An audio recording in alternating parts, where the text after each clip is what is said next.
How's it going? JC Santana here. We just finished with some of our fighters, and we were looking at techniques that we wanted to work with them inside of the pre-fatigue and the psychomotor vigilance and all the programming that we're doing.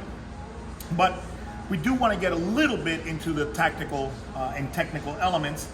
And I don't know how many of you know this, but I have been calling for low leg kicks, not thigh, below the knee and below. I think since 2004, I've been calling for them.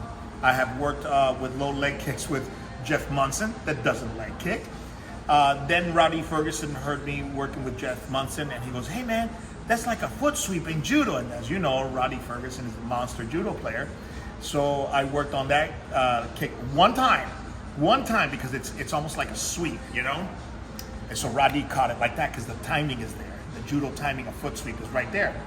So Roddy goes to American Top Team and he calls me. He goes, "Dude, this low kick shit works, man." So I want to show you very simple how this works, because Adesanya put a master class in what was not a very exciting fight, but in all due fairness, it doesn't become exciting because he's so hard to get to. So if you're Costas, you're playing that you're playing that close to your vest, that card close to your vest, because you don't want to take a risk, especially with Adesanya. So yeah, it was kind of a boring fight, but you got to give credit to Adesanya because he made it boring in the sense that his arsenal was so rich that Costa didn't make it exciting. So if that makes any sense. But anyways, I wanted to share the essence of the low kick. Me being a fighter, I was 5'9", 160, 154, 148, and 142, and I always fought taller guys. So let's look at this in real speed. You can see it set up, boom. Okay, so what do you see there? This is a timing issue. You cannot just throw leg kicks, okay? That's a timing issue. How does he get that timing? Let's look at some of the basic things. You have to time. You got to circle this guy, take a right angle and a left angle, and see how he negotiates. Does he pivot on the front foot and move the back, or does he pivot off the rear foot and open up and close with the front foot? You have to get that timing. Also, you create space. You come back and you see how he comes at you.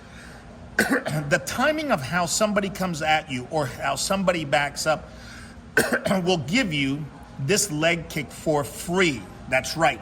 If you time the leg kick appropriately, you will see that it's a free shot because you catch someone in transition. You can see, look, he's taking an angle away from power, and you can see that Costa starts chasing him. See?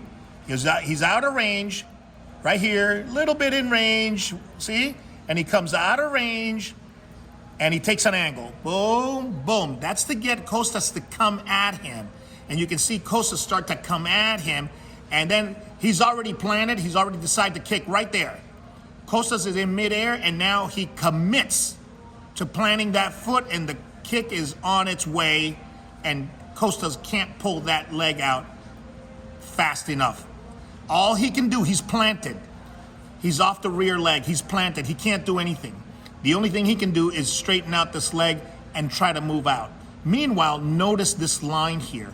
So if you're a shorter fighter fighting with tall guys, when you throw that low kick, you angle your body pretty much like a soccer kick, making this long jab and long right hand very difficult to land because it's out of range. And you can see he just eats it.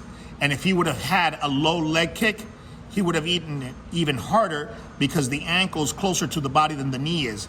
Notice here the knee is close, and how then when he sees the kick coming, he can't check it. He can't pull the knee up. So what does he do?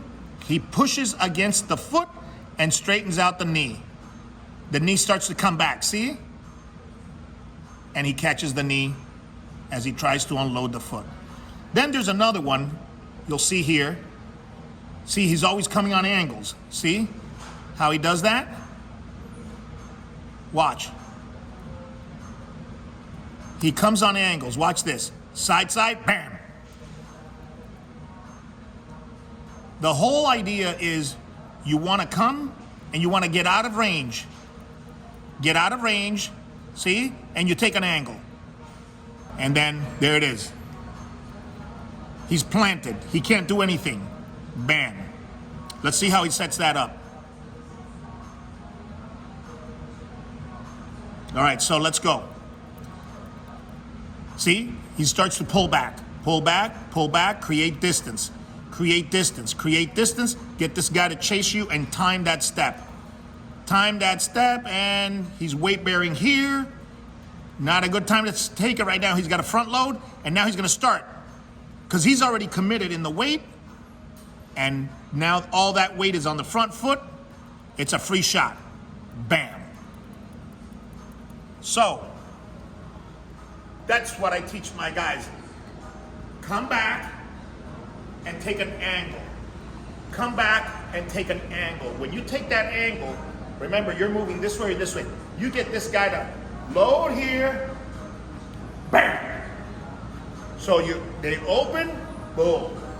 Or they pivot, okay? Then they gotta go. They won't pivot on the front foot with the rear foot moving. They'll always, when you start moving, they usually open up and start taking steps.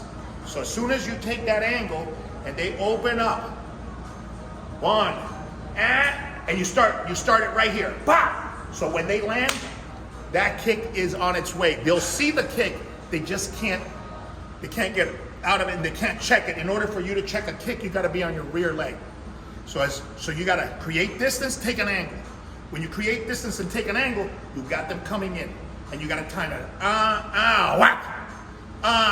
Whack. So it's boom. Boom. That kind of off timing. So that's the low kick that we've been working on. When I was working with Cole Miller, we talked about that. When I was working with Michael Miller, his brother, we worked on that. Wilson Govea took out one guy with about 7 leg kicks until the guy fell down. We worked on that. So IHP has been on that low kick since about 2003, 2004. All right, so it's about time they started using it.